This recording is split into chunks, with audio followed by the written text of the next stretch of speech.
দেখেন নাই, জুলুমের মাত্রা যখন বেড়ে গিয়েছে রব সকলকে শিক্ষা দিয়েছেন, কুলিল্লাহুম্মা মালিকাল মুলকি তুতিল মুলকা মান তাশা ওয়া তানজিউল মুলকা মিম্মান তাশা ওয়া তুইজ্জু মান তাশা ওয়া তুযিল্লু মান তাশা বিয়াদিকাল খায়র ইন্নাকা আলা কুল্লি শাইইন কাদির।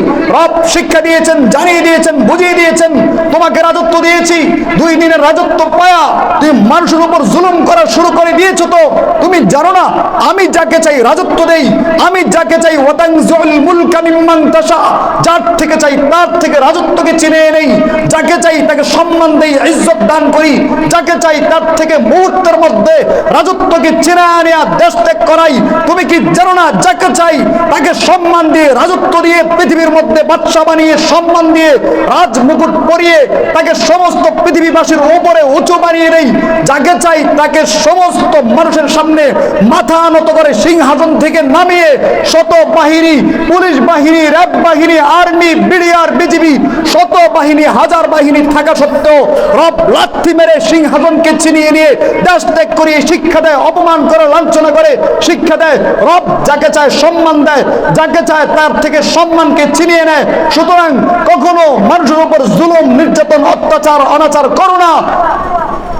জুলুম, নির্যাতন, স্টিমুলার জনগণের উপর চালাও না। যদি চালাও তখন শুনে রাখো রব্বে কারীম বলছেন, কুলিল্লাহুম্মা মালিকাল মুলকি তুতিল মুলকা মান তাশা, যাকে চান রব ইজ্জত দান করেন, রাজত্ব দান করেন, ক্ষমতা দান করেন। ওয়া তানজিউল মুলকা মিম্মান তাশা, যার থেকে চান তার থেকে ক্ষমতা ছিনিয়ে নেন। ওয়া তুইজ্জু মান তাশা, যাকে চান রব সম্মান দেন।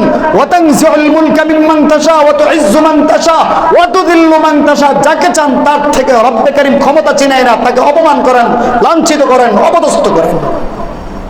রব সতর্ক করে দিয়েছেন। এই জন্য আমরা যারাই আছি, আমাদের অধীনস্থ যারা আছে, কখনো তাদের উপর জুলুম করা যাবে না, অত্যাচার করা যাবে না।